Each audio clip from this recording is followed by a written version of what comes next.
Illinois, visit stealthwellness.com or click on my banner ad at dewittdailynews.com. Let me, Dr. Bill Byers, show you some simple, under-the-radar ways to improve and take control of your health. Connexus will provide local, reliable, affordable, and speed-of-light fiber internet to Clinton. Get on the install list now by clicking the Connexus icon at DeWittDailyNews.com. Fiber internet is coming to Clinton. Get on the install list now.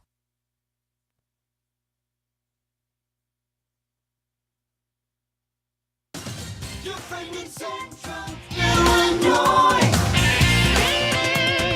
WHOW. Top of the morning. Thanks for being with us. I'm your host today, Seth Lawrence. The WHOW Morning Show streams to Facebook and YouTube. It is brought to you by Peterson Insurance, your Pekin Insurance agent in Clinton. My guest in studio this morning is Mr. Drew Goebbel, Superintendent of Clinton Schools, following up the Tuesday night Clinton Board of Education meeting. Good morning, Mr. Goebbel. Good morning, Seth. Thanks for coming out this morning. And by the way, happy first day of school as the leader of the Clinton School District, my friend. How are you? I am great. I'm excited to be here, to be in this spot. I've already been out to a couple schools, just seeing the kids get off the buses in the hallways. As a reminder, the junior high, they have only 6th grade today, so the 7th and 8th graders aren't there. And I love that we do that because it's a new building. I used to be the principal of the junior high, so I know moving from CES to junior high, it's a big step. So the kids are a little bit nervous, and I get that. So today it's only 6th graders, but just to see their face, they're happy, they're in the hallway. So I started my morning there, and then I went over to CES, and again, these kids are so excited. It's first day of school. They got their new clothes on for the you got new backpacks, you got to pick out your outfit for school. Oh my gosh, my kids had their outfits picked out on Sunday. Yeah, so, absolutely. Yep. So so they're ready to go. Teachers are pumped. It's just it's like opening day for baseball. Yeah. It's so exciting, and I keep saying this. I feel so fortunate to be in this spot. What an amazing school district, and I have this opportunity. So I love it, and even moving into the new role as the superintendent, I'm excited about being able to get out into the buildings more. In the last 6 years. In my previous role, I didn't get out as much as I would have wanted to, and so I'm really looking forward to being out, being visible, getting some fist bumps with the kids. That's what it's all about. Yeah, sure, very good. Well, speaking of, we heard last night from Kara Jensen, who I'm sure you'll be working very closely with in the unit office here in the next several years. Social emotional learning Yes. and a lot of the initiatives that are taking place there. Just kind of give us a brief overview. What is this? What's it all about? Well, I tell you, I'm so glad that we are doing this. But I tell you, things can be tough, and a lot of times when the kids come to school, they're not gonna just tell you all the things that they have going on, and life sometimes throws wrenches at you. It throws wrenches at adults and kids, and so the social emotional learning is helping. Train's not the right. Educate staff on brain development, how to when a kid just completely loses it. There's a reason, and as adults. We've learned, a lot of us, how to manage your emotions and how to deal with tough situations, and kids don't always do that as well. And so the social emotional learning, if you go to the CSD website or actually our Facebook page, you can look through. There's the company that we've kind of partnered with is SEL Integrations, and you could go on there, and there's so many different resources. But we are trying to help kids where they're at, because let's face it, if you're going through a crisis, you're not going to be able to learn your math or your reading or all the different things that because you have other things that are more important that are stressing you out, and reading that story or doing those math problems or whatever the teacher's trying to focus on, that's not going to happen. So we have to teachers, we have to find that balance, and I think honestly, more and more there's there's a lot of expectations on teachers, and I think teaching is an extremely tough job. My wife's a teacher. I was a teacher. My parents were educators. It is a hard job because the kids come to school and they don't always tell you all the things that are going on. Maybe there's a death in the family, or maybe there's a divorce going on, or who knows what. Just any sort of trauma. Yeah. Any kind of trauma. So we're trying to help teachers put the tools in place so we can kind of help these kids, so we can help them learn. So I mean, it's pretty. There's a lot to it. Like I said, if you're interested about it, SEL integrations. Check it out. It's really good. Yeah, to me, it comes down to awareness for teachers with the students in their classrooms, but, also at the same time, teachers, and what they're going through. Because, like you said, I mean, even adults, when things are going on in your life, work, the focus on work becomes secondary. Yeah, absolutely. And I've talked about that at my last time I was on the radio, but, family needs to come first. And it really does. And if your home life is kind of, as I'm talking now about adults, me included, and teachers, if things that are just kind of out of sorts at home, it's going to make coming to work difficult. It's just the reality of the situation. So, I, as a superintendent, I have to be understanding of that when someone's, and we have staff that their parents are getting older and they might, so I have to be sympathetic that we're working with people, we're not robots. And I have to be compassionate about different situations that are going on, because I want teachers to be at their best. But if they have something going on, I have to be understanding about that. Sure.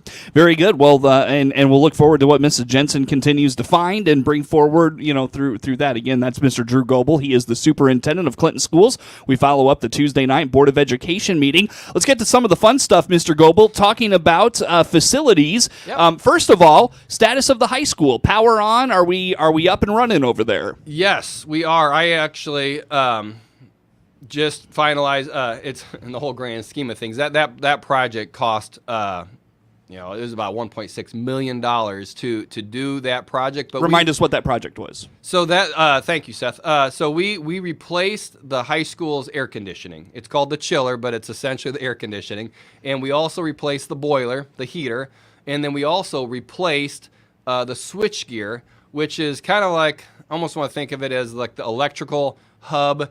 And I'm not an expert on that, but it's really the electrical heating and cooling for the high school. So it's a very big project, and any one of those three would break in the middle of the year.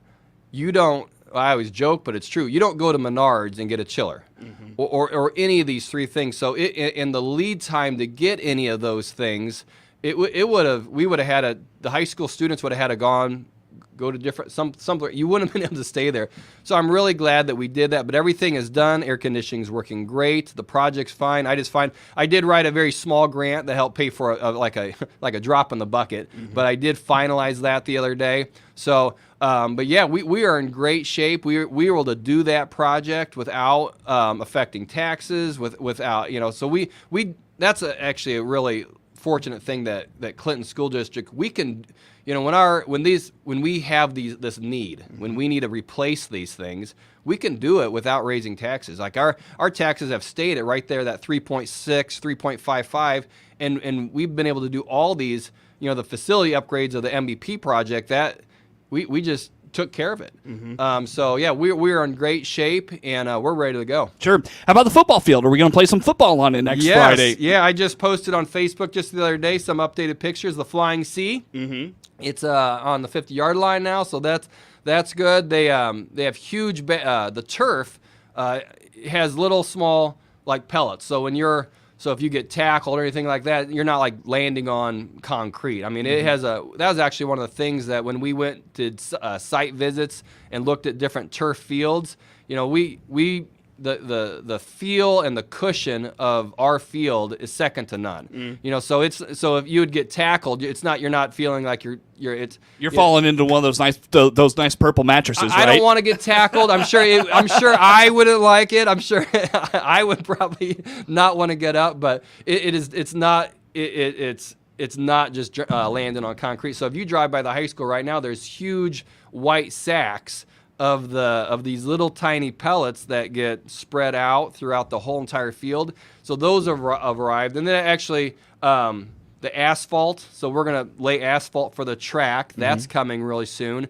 And then I'm not exactly sure the exact date, but I know that after the asphalt gets laid, then they're gonna put the cushy the track surface that you run on, and that's gonna look amazing. So. The exchange zones for the relays for track, those will have different colors. So the main track will be maroon, but then that exchange zone, I believe it's gold, or vice versa. But that's going to look really amazing. Yeah. I'm so excited about how that's going to look. It just looks amazing. I was just going out there and looking at it. So yeah, we'll be ready. When do light fixtures go up? And Lights are up. Oh, are they? Okay. Yeah. Lights have been up for a while. Okay. Tell me about the lights a little bit. They're LED. They're top of the line. It'll be brighter. It's I'll say your typical lights, but they're the same lights you'd have at any other stadium. So those will be good to go. Do they flash and all that good stuff? I know you want flashing lights, Seth, but they don't flash. Oh, they don't. not even a little bit.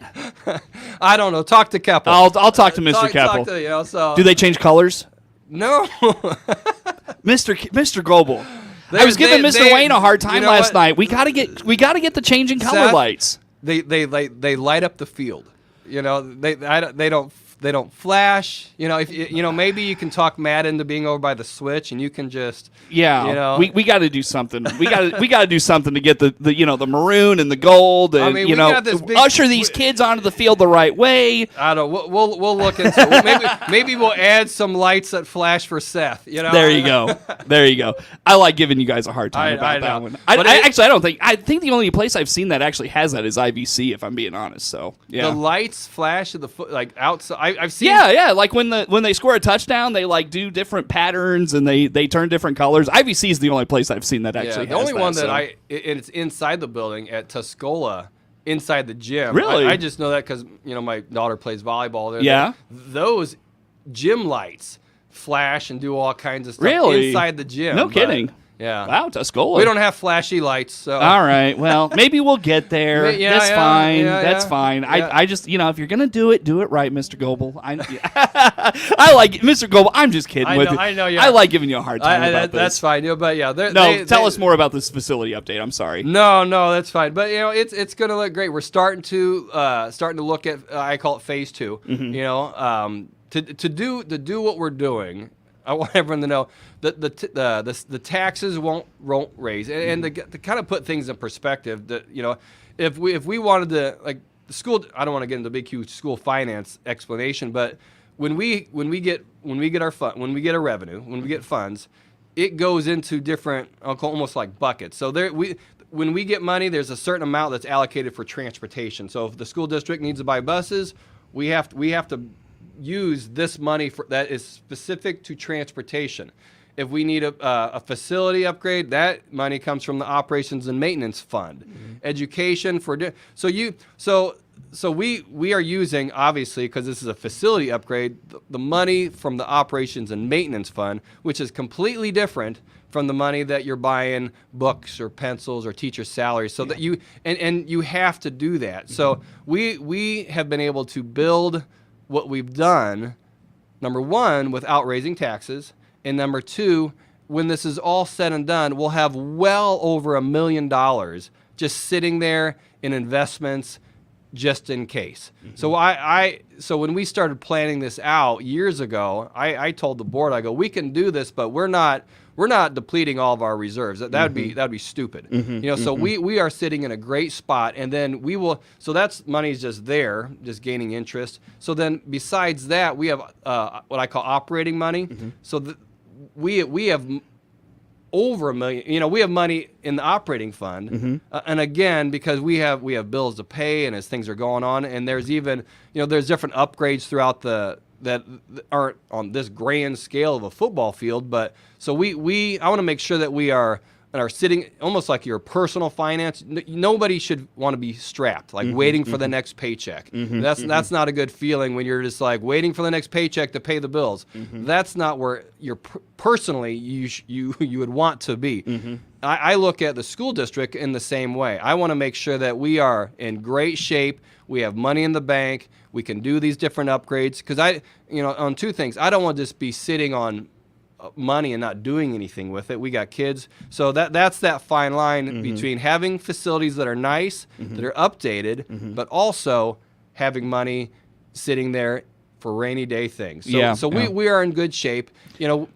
I wanted to say, you said this so well, and when you said it, I just I thought this would be monumental. I don't know why. I can't come up with the words, but you said we tax so little, and yet we can do so much. Yeah, that was like a perfect line last night. Honestly, just to put things in perspective, yeah, please. I'm not going to read off the school districts because I don't want to call anybody out, but just in our area, the taxes that other districts are doing, we have everything from 5.77%, another 5.7%, around 5.6, 5.6, 5.6, 5.9, all the way down, and I have about 15 different schools here. We are at 3.56.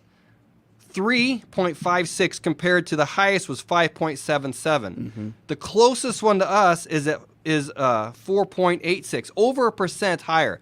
So we are taxing extremely low compared to everybody else. And the reason we can do that is because the property value in DeWitt County is, if you add up all the property wealth in DeWitt County, it's like $575 million. It's an EAV, and then you tax that percent.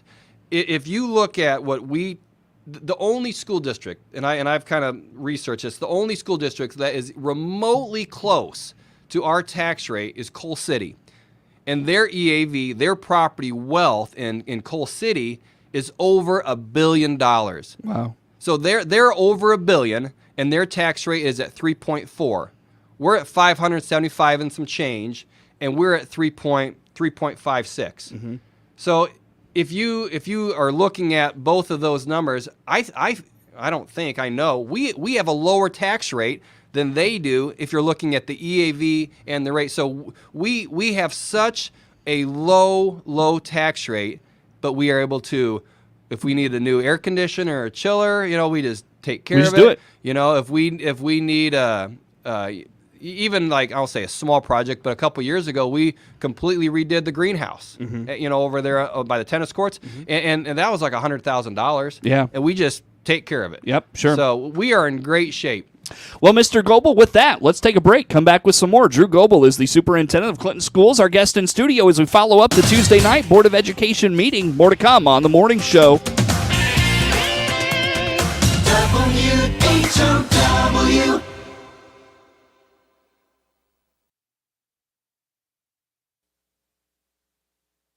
Let's check the opening numbers now at the Chicago Board of Trade on this Wednesday. Jim Taylor, RFD Radio Network. Corn starting the day steady, beans higher, wheat lower. September corn opening 377 and a quarter, up 2 1/4. December corn up 1 1/2, 399 and a half. March corn 418 and a half, up 3/4. September beans starting the day 963 and a half, up 6 1/4. November beans up 6, 982, and January beans moving to $10 even, up 5 3/4. September wheat 528 and a quarter, down 4 3/4. December wheat down 4 1/2, 552. March wheat 572 3/4, down 3 1/2. September bean meal 314.80, up 250, and September bean oil 41.11. That's up 40 cents. Looking at the opening numbers at the Chicago Board of Trade on this Wednesday morning. Jim Taylor on the RFD Radio Network.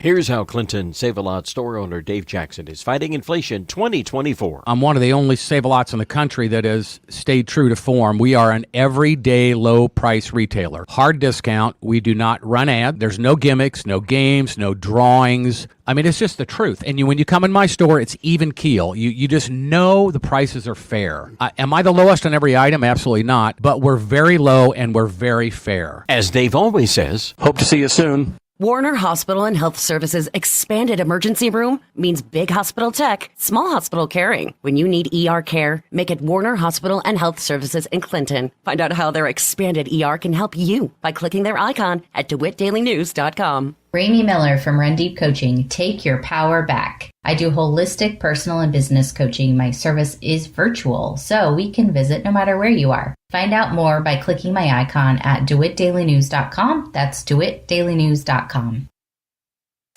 Your friend in Central Illinois, WHOW.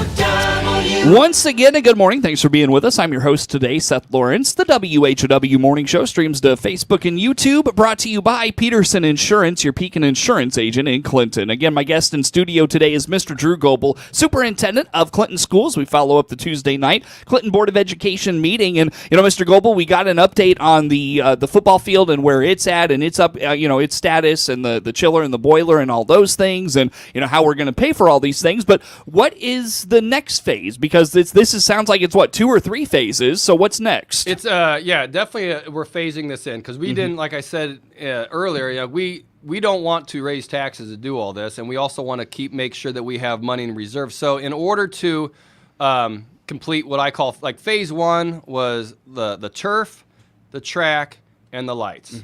So that's taken care of. So we did that with just reserve money. We didn't bond that out. We didn't, we just had the money that we had in reserves. So in order for phase 2, because we've taxed, we tax so low in the education fund. Earlier I talked about all the different funds. So we tax at 1.84% in the education fund, but the working cash fund, we tax about a nickel for that. So what Clinton has done for decades and decades, going back probably before even Dr. Holmes, the district would levy money in working cash and build up that almost like a savings account, and then we would transfer money every so often from the working cash into the education fund because we tax so low in the ed fund. So, but in the last 3 years with ESSER funds and those are COVID dollars, right? Those are COVID dollars, and then there is a CPPRT. Revenue. I don't want to get into the details. It's very, very. I don't want to get into that. Complex. So we get money that way. So because for 3 years, every school in Illinois, probably everywhere, we're getting additional money in those 2 areas. So instead of having to reach over and use some of the working cash, what Clinton's done forever, like I did for decades, that money just sat there and gained interest. So that so what we can do now, so instead of bonding out and getting working cash bonds, we don't need to do that. We have a healthy reserve in working cash. Now what we can do, again, without raising taxes, is sell capital project bonds to complete phase 2. So that's going to be roughly 2.35. But we're not going to use all that on the football. But we can do that without raising taxes. That's why I talk with our bonding agent, and that's where that. So we're not going to use all of that on even anything that can be used on anything within inside the buildings. But that's just the number that we can use for any facility capital project. So that will be used for phase 2. So phase 2 will be things like the bleachers, and again, the bleachers will be on will be moving to the West other side. Yep. So if you go to Chillicothe or IVC, that was one of the schools that Clinton looked at when we did our turf tour, when we looked at ATG is the name of the company. So those bleachers at IVC and that press box is what we're going to have. So that's included in phase 2. Sure. We have to, there's a bunch of sidewalks and asphalt. So there's a lot of things that go into that phase 2. Sure. So we're starting to plan those things out. Very good. Mr. Goebbel, thanks for coming out this morning. Drew Goebbel, Superintendent of Clinton Schools, our guest in studio. Network News on the way. Big 1520 WHOW Clinton, 92.3 FM